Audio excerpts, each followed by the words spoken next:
An ACC source told Action Network's Brett McMurphy, quote, "There's no incentive for the ACC to settle their cases with Florida State and Clemson." He added, less than 0%. Could that really be true?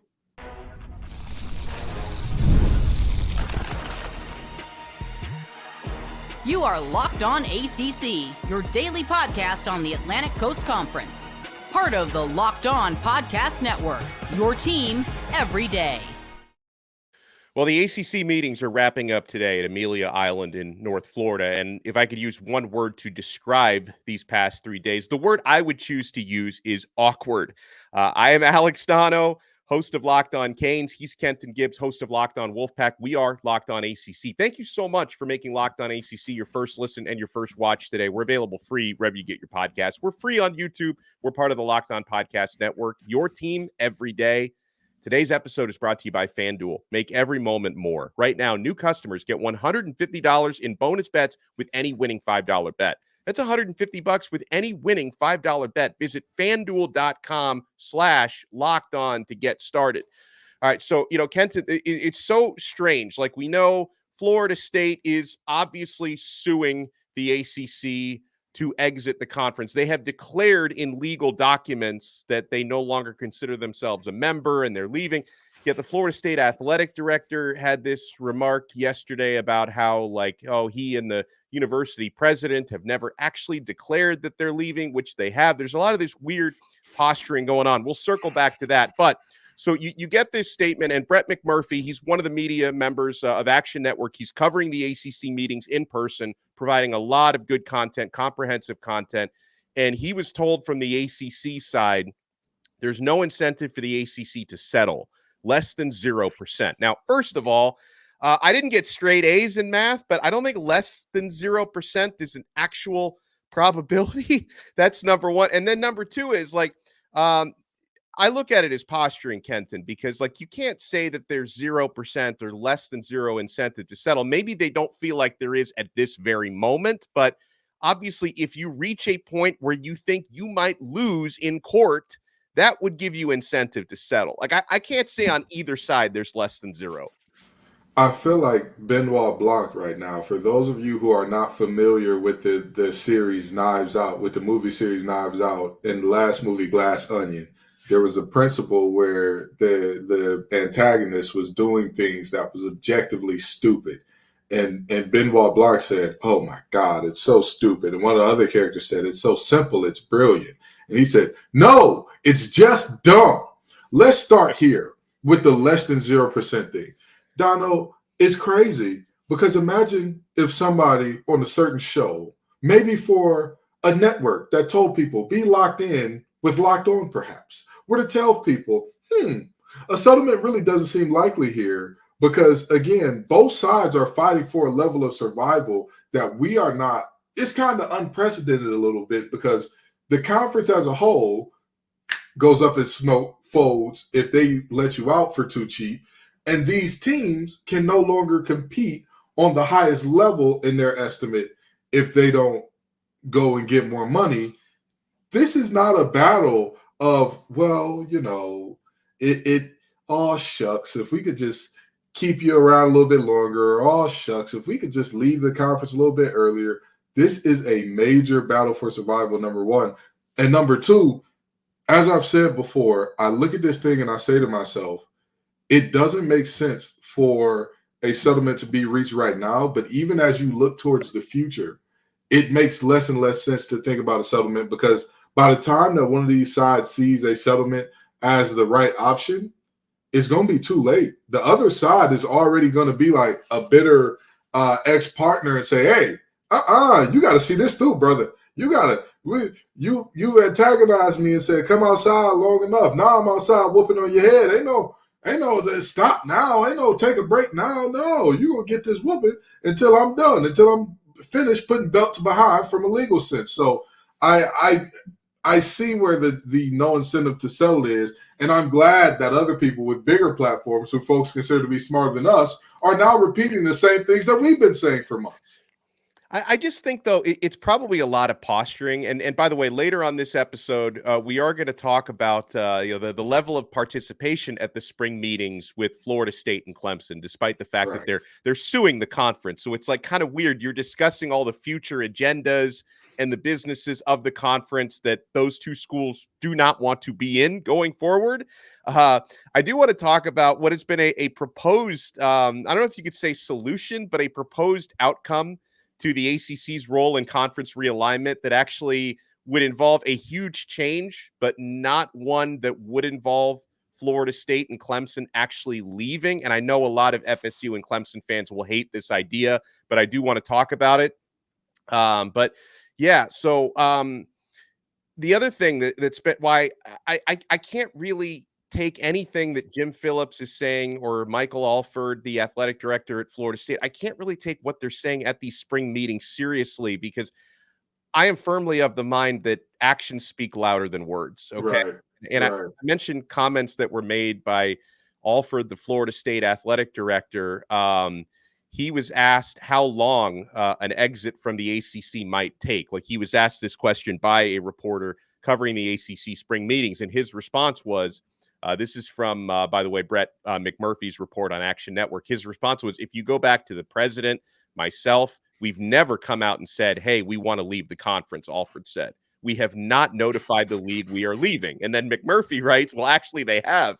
In FSU's December lawsuit versus the ACC, buried on page 32 of the 38-page complaint, item number 151 says, Florida State be deemed to have issued its formal notice of withdrawal from the ACC under section 1.4.5 of the ACC Constitution, effective August 14th, 2023. So actually they have declared that they want to leave. And then there's, when I hear some of the things that Jim Phillips, the ACC commissioner, is saying at these spring meetings, like it reminds me of, Sheriff Bar Brady in South Park? Okay, people, nothing to see here.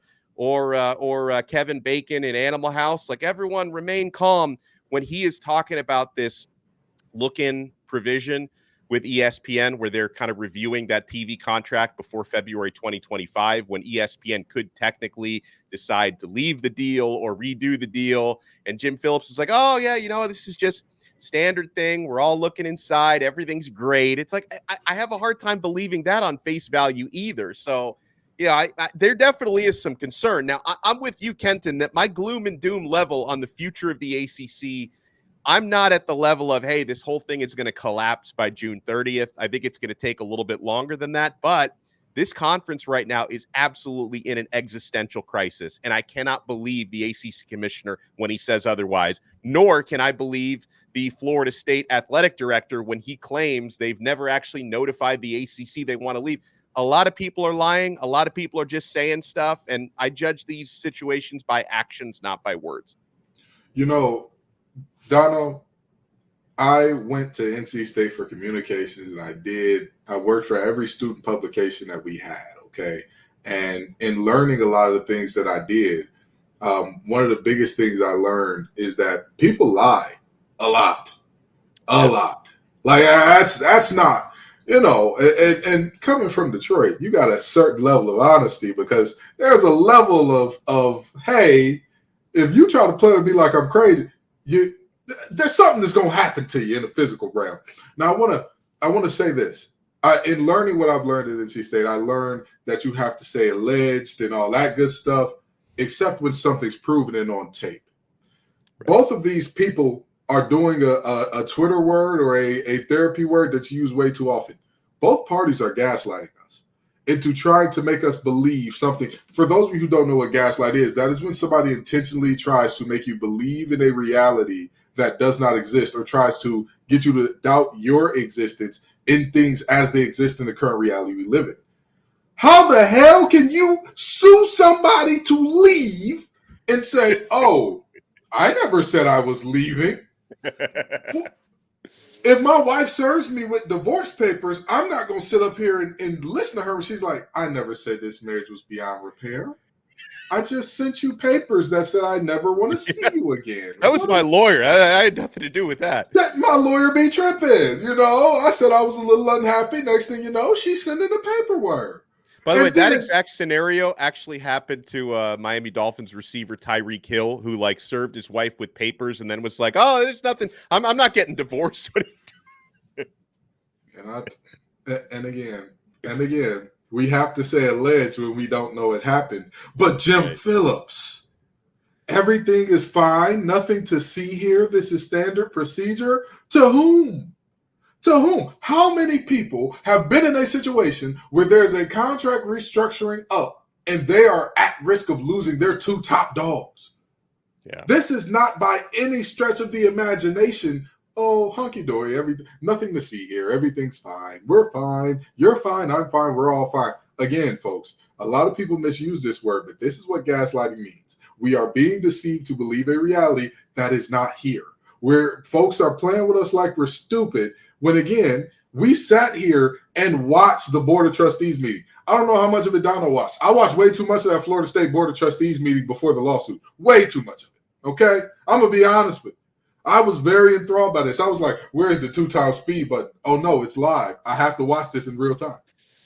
So, this is foolishness. These folks, again, people will piss on your leg and tell you it's raining if you let them, but we're not going to let them get away with this, okay? The same way we're not going to let Aubrey get away with that. I'd never look at a teenage girl twice line. When we saw him do it more than twice in public, we got to stop letting these people lie to us like this. Yeah. Call out Florida State, call out Phillips, call out everybody that's lying and trying to play with us like we cannot see, like we don't have two good eyes, two good ears, and even if you don't have both, get somebody to translate it for you. Read some Braille on what's happening. I promise you'll find out exactly what's going on here.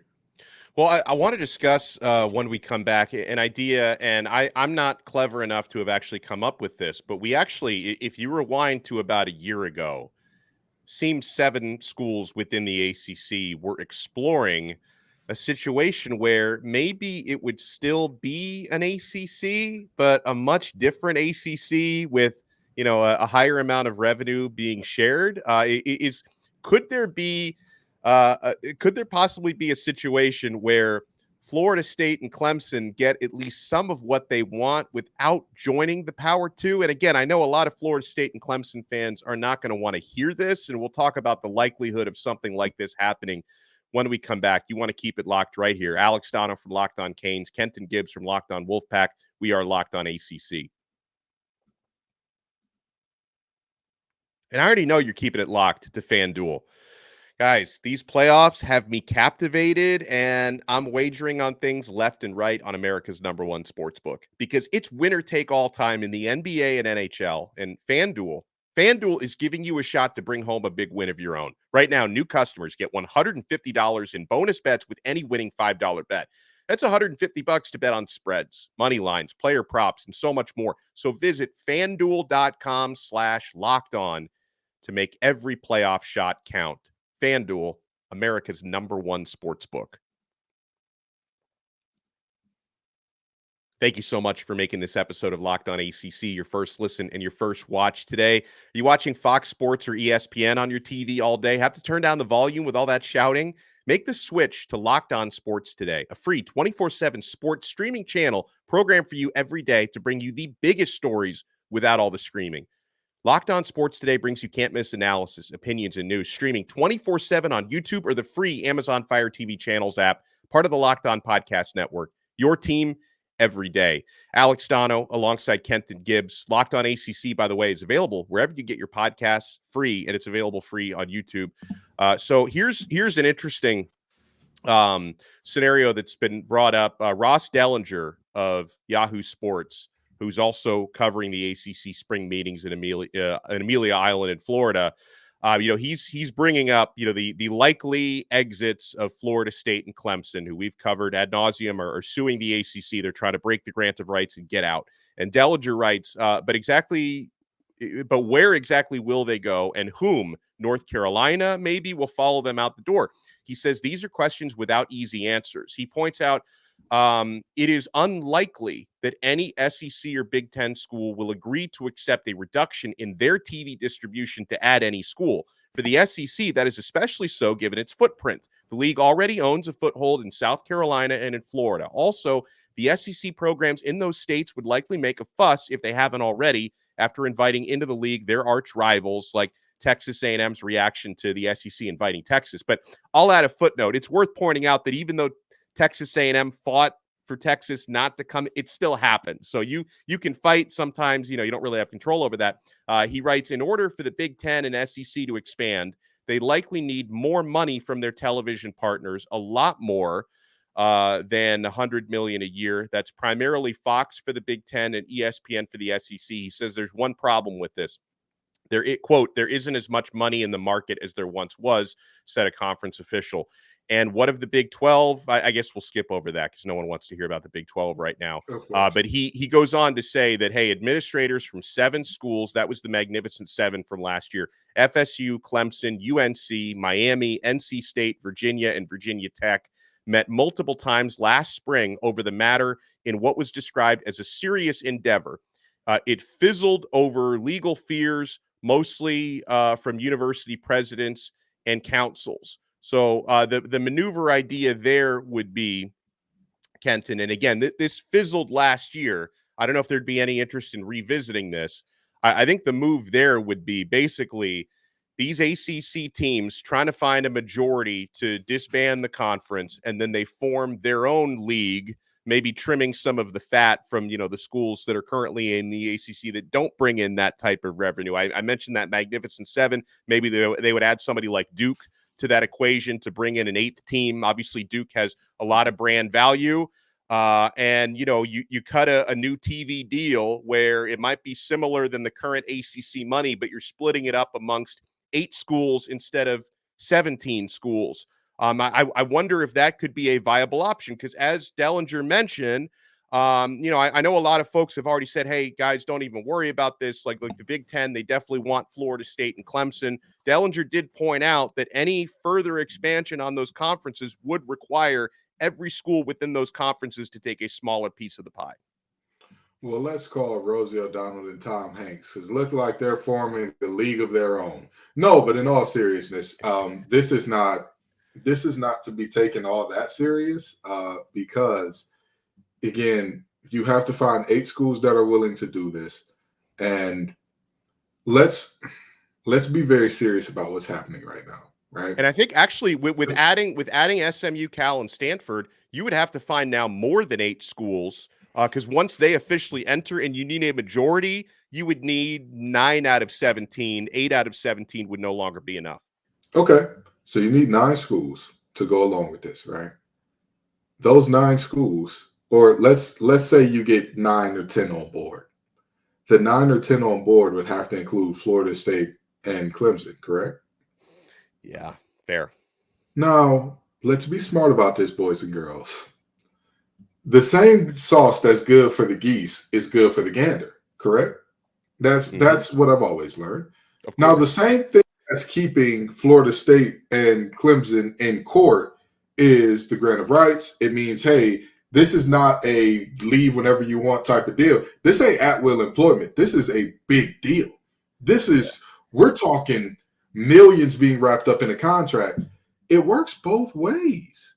You can't just the same way that these teams can't leave the conference can't leave these teams. And more importantly, if you're looking at these teams and saying, well, you're going to find 9 and all of them want to move around, those other 7 wouldn't be a little afraid, a little fearful of, hey, when we dissolve, like, you all have to stay in this room. Y'all can't dissolve and then go out and run to that mansion over there. You got to stay in this house. Why would they stay in the house? Why would they, when they see this proverbial mansion right across the street that they can go to? It wouldn't. These teams who are saying, oh, yeah, we're going to make a league of our own just without – listen, I get it. If you can't make the pie bigger, you want to cut down on the mouths that are eating from the pie. I understand that. I understand. Yeah. But just be very wary that kicking certain people or giving certain people the opportunity to leave the table means you're also giving certain people the opportunity to run with the pie, and you don't get that size pie again. So, this is it's really good in theory, but this is one of those things that when you put it up to the stress test of reality, it doesn't quite, it's not quite up to snuff. It really isn't. Yeah, especially when like the more that I think about this, like if Florida State and Clemson and UNC, maybe Miami were to become free agents, like especially Florida State and Clemson, given the revenue, um, like you can't tell me the Power Two would really say no thanks. Like we don't want any of those teams. Like, and again, like I know Dellenger brings up the whole piece of the pie thing and the TV money, but at the same time, like I could see, and I don't know if this happens 5 years, 10 years, 15 years sooner than that. At some point, I think you're basically going to see some version of the Power Two kick the NCAA to the curb, regulate themselves, cut their own TV deals, do their own playoff. And that's going to involve those leagues eventually expanding to basically become, instead of two,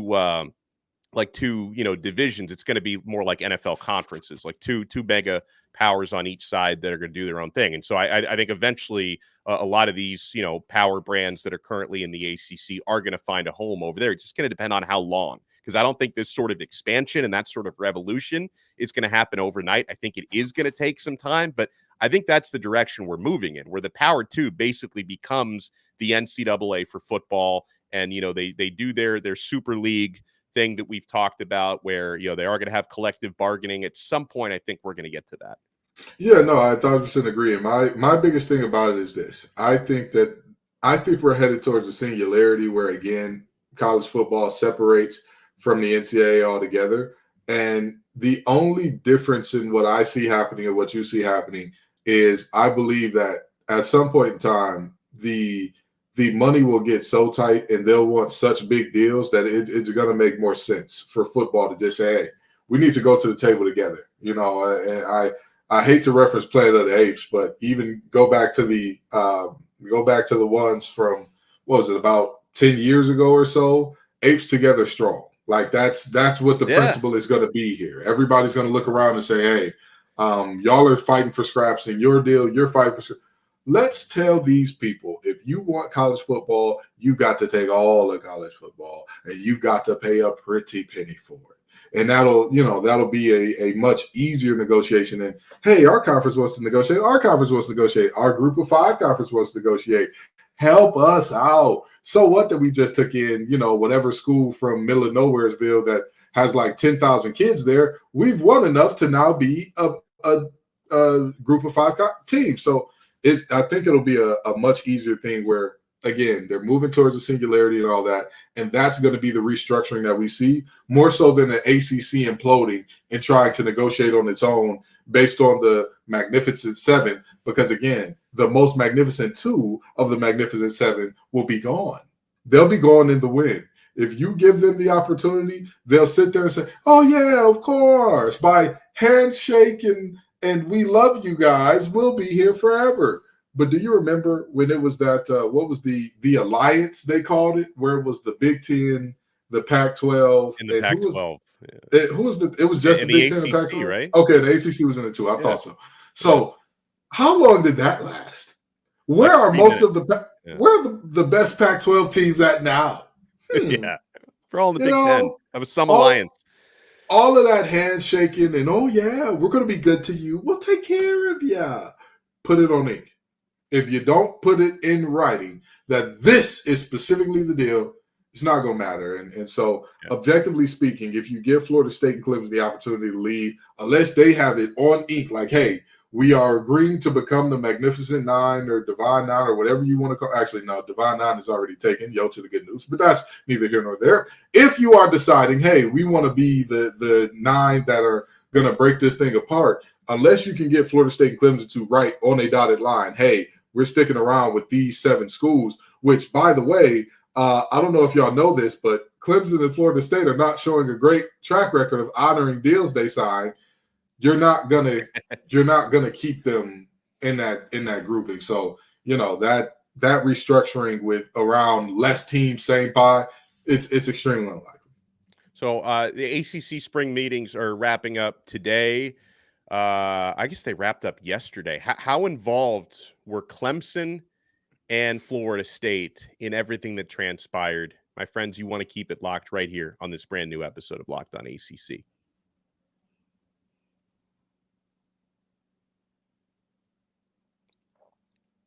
Thank you for making Locked On ACC your first listen and your first watch today. If you're watching us on YouTube, make sure you smash that thumbs up button, hit that like button, and subscribe. Make sure you subscribe to the audio version, Apple Podcasts, Spotify, wherever you get your podcasts. We are right there for you. So, earlier this week, Kenton, people, and I'd been wondering this myself, when you have some of these different seminars and side meetings that are happening at the ACC spring meetings, like, are Florida State and Clemson, like, are they allowed into all those, all those seminars when, they've basically already declared that they're out of the conference? Well, you also have to think about the other side of it. If the ACC were to exclude them from anything, Florida State and Clemson lawyers could use that against them. And that would be, a powerful area to build on when it comes to these lawsuits. So, yeah, sources from Florida State and Clemson said earlier this week, Kenton, they were involved in all the discussions. I'm sure everything was very awkward. You also have Bubba Cunningham, the North Carolina athletic director, walking around after being, called out by his own board of trustees earlier this week. And there are questions about North Carolina wanted to get out of the ACC, but it's all just one big dysfunctional happy family. And Florida State and Clemson, Kenton, were fully involved in all the meetings, and there were meetings that don't pertain to, all these issues in the lawsuits. Like, I think another big area that the ACC has to be concerned about is once this House versus NCAA settlement goes through, and they're going to be required to share revenue with their student athletes. Again, when your revenue gap below the Power Two, which was described by Michael Alford, the athletic director at Florida State, is around $40 million. Like, ACC schools are getting $40 million less annually than SEC and Big Ten schools are. You still have to come up with close to $30 million just to revenue share with your athletes starting in a couple of years. So that's another issue the ACC has to figure out. I don't really like country music very much. It's my least favorite genre of music. But to quote Johnny Cash here, who I do love, absolutely, I fell into a burning ring of fire. I went down, down, down, and the flames got higher. That is what is currently going on with the ACC here in many regards. FSU and Clemson's participation is something that's unavoidable. You can't cut them out because, like you said, legally, their lawyers will be looking at you. Oh, thank you for the gift. They're going to start playing the Golden Girls theme song. Thank you for being a friend. We've traveled down this road and back again. Let's go back to the Leon County Courthouse. Let's go back to the Mecklenburg County Courthouse. Whichever county they're in South Carolina, let's go back to that one too, because, boy, we need some money up out of you. The reality of this thing is they have to include Florida State in the realm that they are. And, you're right. It is a big dysfunctional family. It's no different than most other families when you think about it from that aspect. But this is something unique because there are tens of millions of dollars on the line, and really hundreds of millions of dollars on the line. Let's not say tens. Let's be honest about it. There are hundreds of millions of dollars on the line. And that, when the money gets funny, things get real strange, okay? And that's what's happening here for a lot of folks. Obviously, for Florida State and Clemson, just in that revenue sharing model alone. And I think the most interesting thing here is, how do you keep up with the $40 million less? But who's backstopping that additional revenue that's supposed to be coming in? Because I know that the settlement is the NCAA is going to pay it at first. But what happens when the NCAA is no longer in the picture, when we move towards that singularity where it's like you said, the big two are like, hey, we can regulate ourselves and all that. And we already know, based on what we've already seen from the ACC capitulating and bending the knee, which, some teams in the ACC can learn how to do, we would be seeing here hey, at the end of the day, the ACC is going to do whatever they can to get along with whatever the big two of the Power Four want. So you're absolutely left in a situation where you're kind of asking yourself, where is that money coming from to add in that 17 to 22 million for the revenue sharing? What's going on with that? Well, we'll continue this discussion on Friday's episode.